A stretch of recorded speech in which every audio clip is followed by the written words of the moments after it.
दोस्तों, स्वागत है आपका अपने चैनल सीरियस स्टडी एग्ज़ाम में। जैसा कि हम लोग कर रहे थे एनटीपीसी 2020 से कैसे जिसका जो एग्ज़ाम हुआ है उसका previous year paper shift wise discuss कर रहे थे। तो आज है 1 अप्रैल 2021 का शिफ्ट 2। इससे पहले शिफ्ट 1 का हमने डिस्कस कर लिया था। आप लोगों ने वीडियो नहीं देखा होगा तो डिस्क्रिप्शन में इसका लिंक आ जाएगा, आप लोग देख लीजिए। चलिए शुरू करते हैं। पहला, ताप्ती नदी का उद्गम स्थल कौन है? तो ताप्ती नदी का उद्गम स्थल क्या हो जाएगा? इसका आंसर हो जाएगा सतपुड़ा। सतपुड़ा हो जाएगा ताप्ती नदी का उद्गम स्थल। स्वतंत्रता संग्राम के दौरान दिल्ली चलो का नारा किसने दिया? तो दिल्ली चलो का नारा दिए थे सुभाष चंद्र बोस जी ने। नेताजी सुभाष चंद्र बोस जी ने दिए थे दिल्ली चलो का नारा। इनसे एक और याद रखेगा, 23 जनवरी को पराक्रम दिवस मनाया जाता है इन्हीं के जन्मदिन के उपलक्ष्य पर।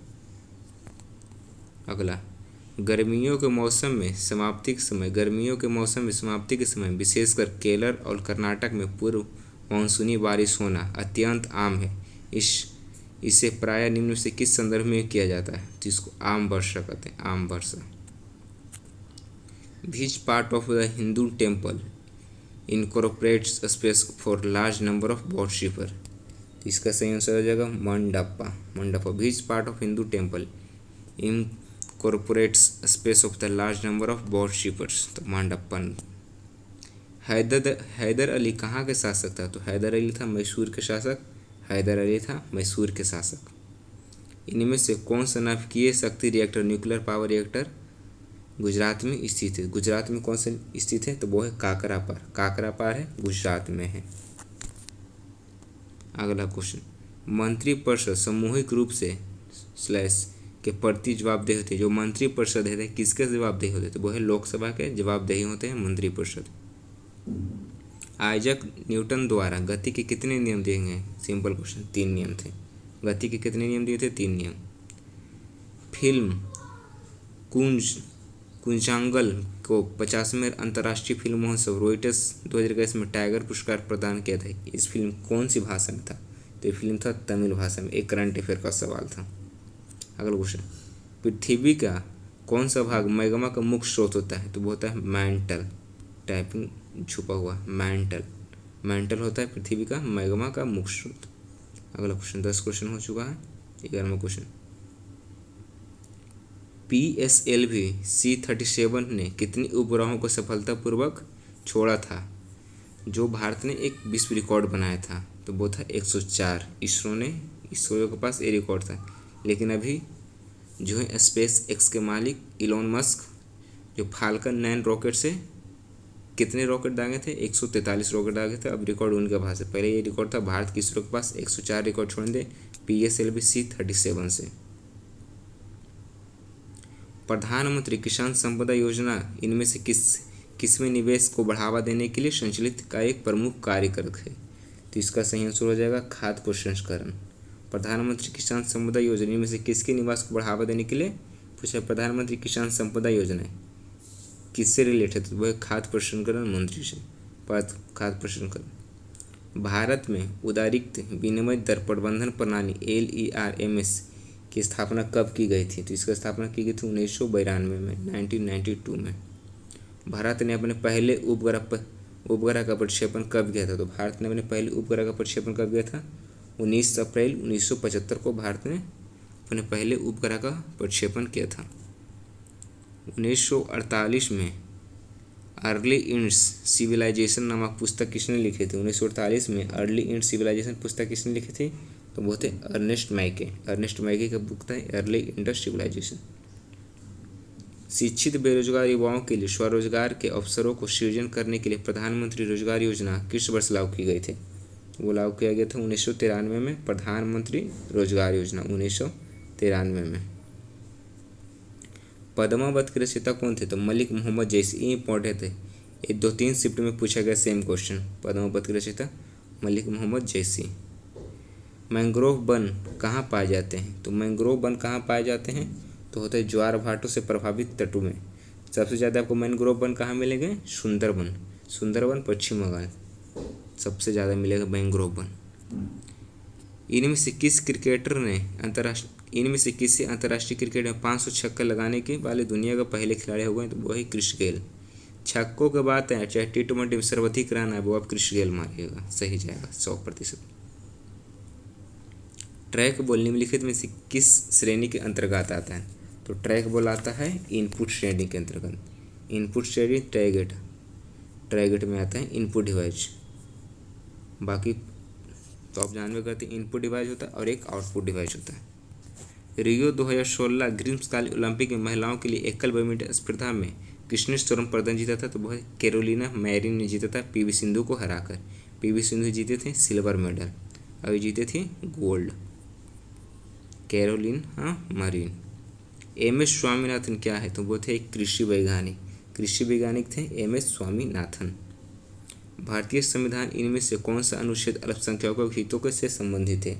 तो अल्पसंख्यक हितों से संबंधित है अनुच्छेद 29। अनुच्छेद 29 में अल्पसंख्यकों के हित के बारे में बात किया गया है। नामद्रोलिंग मठ भारत के किस राज्य में है? तो नामद्रोलिंग मठ भारत के कर्नाटक राज्य में है। ये दिल्ली पुलिस में भी पूछा गया क्वेश्चन था, नामद्रोलिंग मठ। भारत का एकमात्र नौसेना विमान संग्रहालय कहाँ खोला गया है? मतलब किस राज्य में स्थित है? तो वह गोवा में भारत का एकमात्र नेवल एविएशन म्यूजियम। इनमें से कौन सा राष्ट्रीय उद्यान यूनेस्को का एक विश्व धरोहर है? वो है काजीरंगा। काजीरंगा कहाँ है? आप कमेंट करके बताइएगा। पेरियार कर्नाटका। दुधवा राष्ट्रीय उद्यान कहाँ है? और जिम कॉर्बेट उत्तराखंड। दुधवा कहाँ हो जाएगा? तो दुधवा हो जाएगा यूपी में, दुधवा राष्ट्रीय उद्यान। इनमें से किस पौधे को ग्रीन गोल्ड कहा जाता है? तो ग्रीन गोल्ड कहा जाता है बांस को कहा जाता है ग्रीन गोल्ड पौधा, क्योंकि बांस घास की श्रेणी में आता है। भारत के किस वायसराय ने देसी भाषा प्रेस अधिनियम वर्नाक्यूलर प्रेस एक्ट का प्रस्ताव दिया था? वो था लॉर्ड लिटन ने वर्नाक्यूलर प्रेस एक्ट की प्रस्ताव दिया था। निम्नलिखित में कौन सा ब्रिक्स का सदस्य है? तो ब्रिक्स आप सिंपल से याद करेंगे BRICS। ब्राज़ील, रसिया, इंडिया, चाइना, साउथ अफ्रीका। तो इसमें से कौन हो जाएगा? ब्राज़ील। पूछ रहा है कौन सदस्य है? तो ब्राज़ील से। ब्राज़ील, रसिया, इंडिया, चाइना, साउथ अफ्रीका इसमें 2010 में शामिल हुआ था। विश्व का पहला सम्मेलन 2009 में हुआ था, वो रसिया में। बैंक फॉर इंटरनेशनल सेटलमेंट्स का मुख्यालय कहाँ है? तो बैंक फॉर इंटरनेशनल सेटलमेंट्स का मुख्यालय हो जाएगा बासल में, बासल।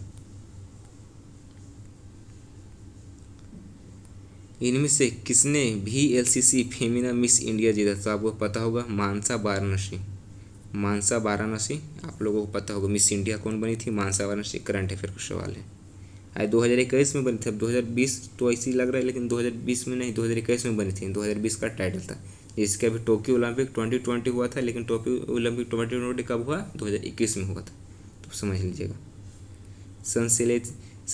संश्लेषित फाइबर आसानी से आग पकड़ लेते हैं, हालांकि फायरमैन के वर्दी को आग अग्निरोधी बनाने के लिए उस पर प्लास्टिक की कोटिंग है, किसका?